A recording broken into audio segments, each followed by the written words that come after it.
Assalamualaikum warahmatullahi wabarakatuh.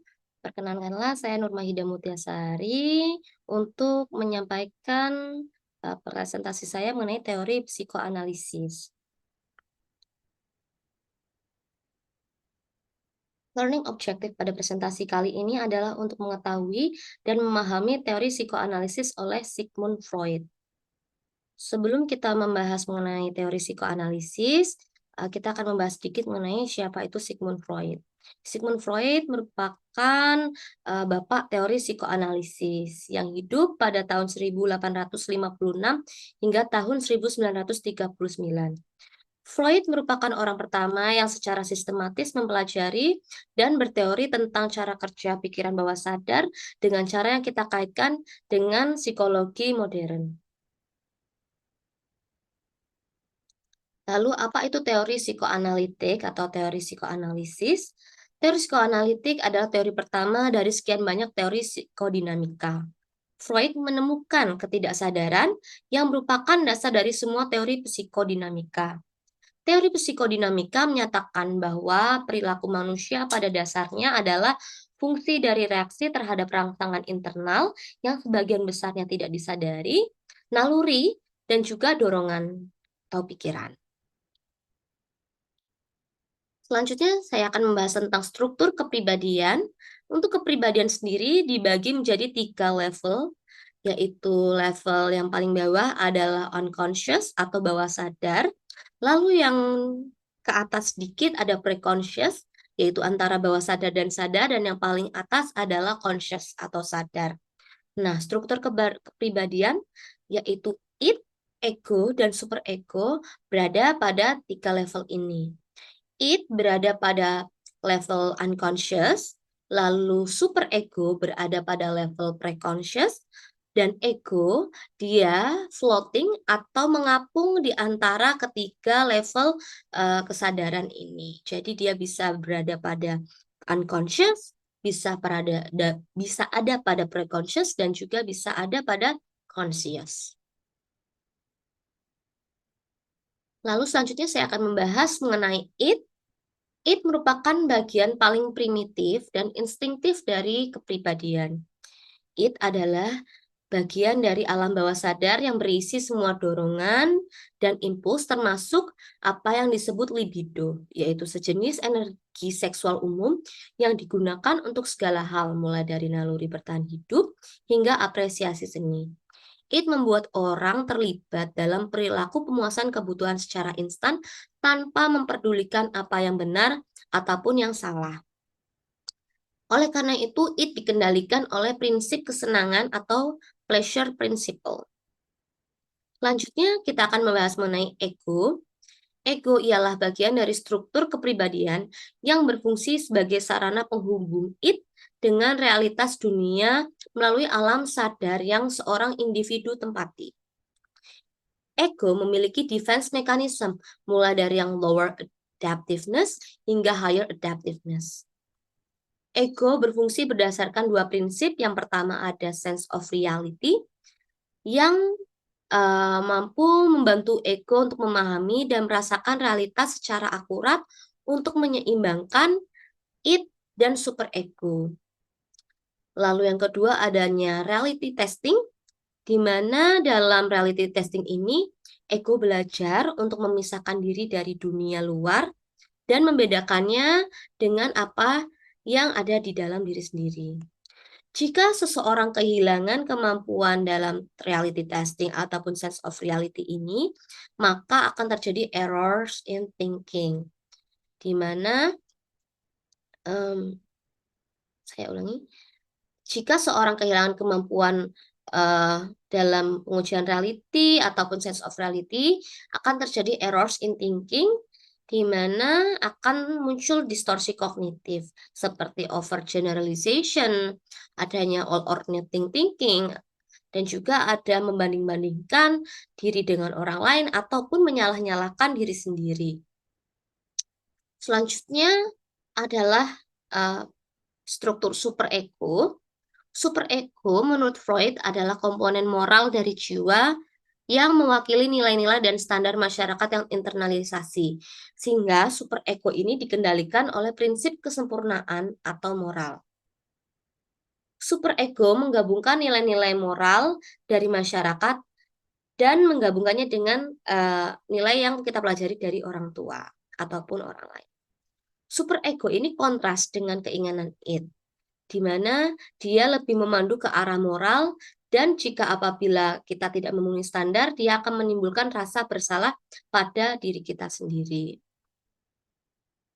Selanjutnya kita akan membahas tentang dimensi kepribadian. Dimensi kepribadian ini dia ada unsur-unsur, terdiri dari beberapa unsur ya. Ada unsur asal, aspek, fungsi, ruling principle, dan juga ruling material. Untuk id, dia asalnya adalah berasal dari pembawaan. Sedangkan ego, dia berasal dari hasil interaksi dengan lingkungan. Untuk super ego, dia merupakan hasil internalisasi nilai-nilai dari figur yang berpengaruh. Untuk id, aspeknya itu berasal dari biologis. Sedangkan ego, dia berasal dari aspek psikologis, super ego berasal dari aspek sosiologis. Id fungsinya adalah untuk mempertahankan konstansi seorang individu. Ego, dia memiliki fungsi mengarahkan individu pada realita. Super ego, dia memiliki dua fungsi, yaitu sebagai pengendali id, dan juga yang kedua untuk mengarahkan id dan ego pada perilaku yang lebih bermoral. Untuk ruling principle-nya, id menggunakan pleasure principle, ego menggunakan reality principle, super ego menggunakan perfection principle atau moral principle.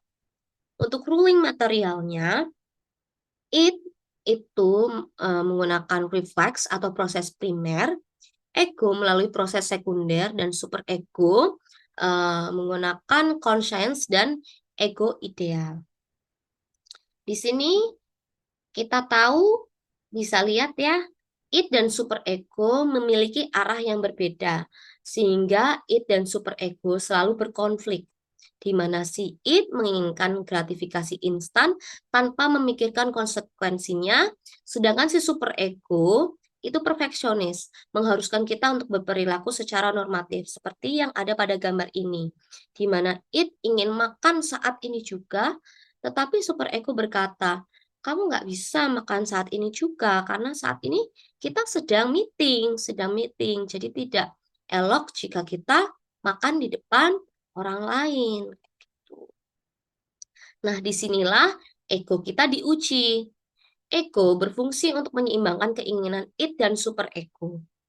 Apabila ego kita kuat, maka terbentuklah kepribadian yang sehat, di mana seseorang dapat memenuhi keinginannya tanpa mendapatkan konsekuensi ataupun hukuman.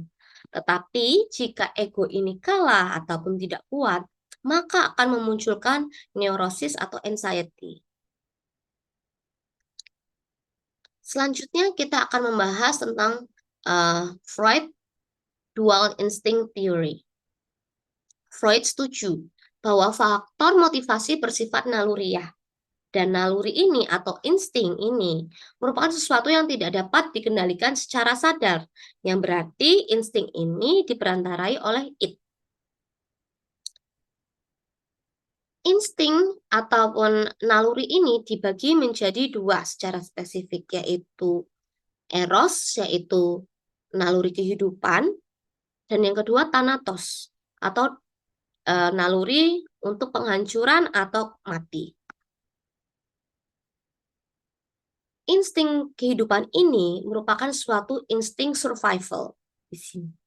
Juga insting untuk melakukan hubungan sosial dengan orang-orang di sekitar, dan juga insting untuk melakukan procreation atau berkembang biak atau melakukan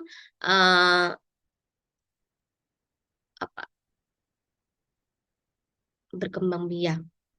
Yang selanjutnya untuk death instinct di sini berbeda dengan eros, dia bersifat penghancuran. Dia akan muncul ketika seseorang muncul adanya agresi, akan muncul suatu risky behavior seperti keinginan untuk merokok, minum minuman dalam jumlah yang berlebihan, ataupun munculnya trauma-trauma ataupun memori masa lalu yang destruktif seperti itu. Selanjutnya kita akan membahas tentang anxiety. Anxiety atau kecemasan muncul ketika seseorang berusaha menyeimbangkan demand dari id dan superego. Hanya ego yang dapat mengalami kecemasan, meskipun sebenarnya penyebab utamanya dimulai dari id ataupun superego. Anxiety dibagi menjadi 3, yaitu realistic, neurosis, dan juga moral. Realistic anxiety melibatkan ancaman nyata terhadap keselamatan fisik kita. Realistic anxiety ini mirip dengan fear atau ketakutan, di mana terdapat objek nyata dan eksternal yang membahayakan keselamatan hidup dari seorang individu. Tetapi berbeda dengan rasa takut karena kita mungkin tidak menyadari adanya bahaya tertentu. Sebagai contoh, ketika kita ketakutan ketika sedang berenang di laut karena takut berhadapan dengan seekor hiu. Kita wajar untuk takut ketika bertemu dengan hiu yang memang ganas. Lalu selanjutnya ada neurosis anxiety. Neurosis anxiety ini muncul ketika ego kewalahan dengan demand it. Anxiety ini muncul ketika ada gejolak dalam pikiran dan perasaan yang dapat memicu rasa takut yang irasional terhadap suatu hukuman, nasib buruk, ataupun rasa malu apabila demand it benar-benar dilakukan. Contohnya, seseorang memang seseorang wajar saja takut akan keberadaan hiu di lautan. Tetapi ketika ketakutan tersebut terrealisasi atau terpancar lebih besar daripada keadaan yang sebenarnya, itu bisa saja membuat orang takut untuk bahkan berada dekat di pantai, sehingga dia beralasan tidak mau pergi ke pantai karena takut akan hiu. Meskipun secara realnya hiu itu biasanya tidak berada di pinggir pantai, tetapi adanya di laut lepas atau di lepas pantai. Nah, ini disebut dengan neurosis anxiety. Lalu selanjutnya ada moral anxiety, yaitu suatu kecemasan yang muncul ketika kita memiliki konflik dengan superego. Ada konflik antara ego dengan superego. Karena kita tahu ego merupakan suatu internalisasi nilai yang muncul dari ajaran orang tua kita semasa kita tumbuh kembang, sehingga akan muncul kecemasan berupa hukuman dari orang tua apabila kita tidak bisa menyeimbangkan impuls dari superego tersebut. Misalnya saja tadi misalnya kita makan, padahal lagi rapat gitu, kita takutnya kita dinilai tidak sopan atau mungkin dihukum oleh atasan seperti itu. Itu adalah moral anxiety. Selanjutnya, kita akan membahas tentang defense mechanism yang muncul pada tahapan ego. Dalam menghadapi anxiety tadi, yang bermacam-macam ya muncul dalam hidup, kita akan perlahan-lahan akan terbentuklah suatu defense mechanism. Nah, defense mechanism ini menurut Di Giuseppe dan Perry pada tahun 2021, dia ada yang lower adaptiveness hingga higher adaptiveness. Di sini dia dibagi menjadi 3, yaitu mature yang adaptiveness-nya higher, neurotic yang moderate, dan immature yang adaptiveness-nya itu rendah. Untuk defense mechanism mature antara lain terdiri dari affiliation, altruism, anticipation, humor, self-assertion, self-observation, sublimation, dan suppression.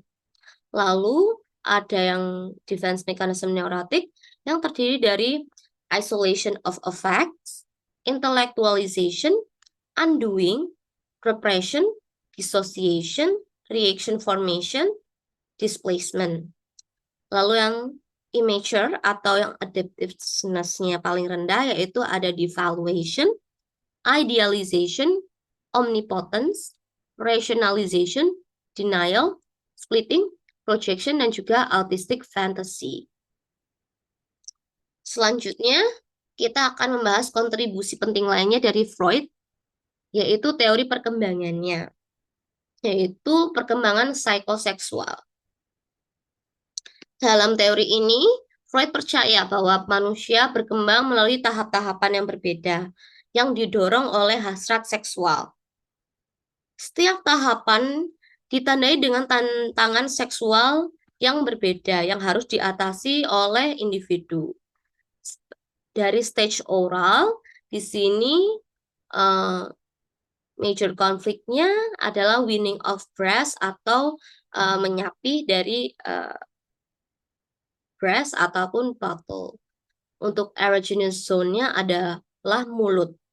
Lalu untuk stage anal, erogenous zone-nya adalah anus. Untuk konfliknya adalah toilet training. Untuk masa falik, itu ada zona erogennya ada genitals. Dengan major konfliknya Oedipus atau Elektra kompleks. Lalu latensi, itu di sini memang disebutkan tidak ada zona erogen. Lalu genitals, untuk zona erogennya adalah genitals. Selanjutnya saya akan membahas lebih lanjut mengenai tiap-tiap stage ini.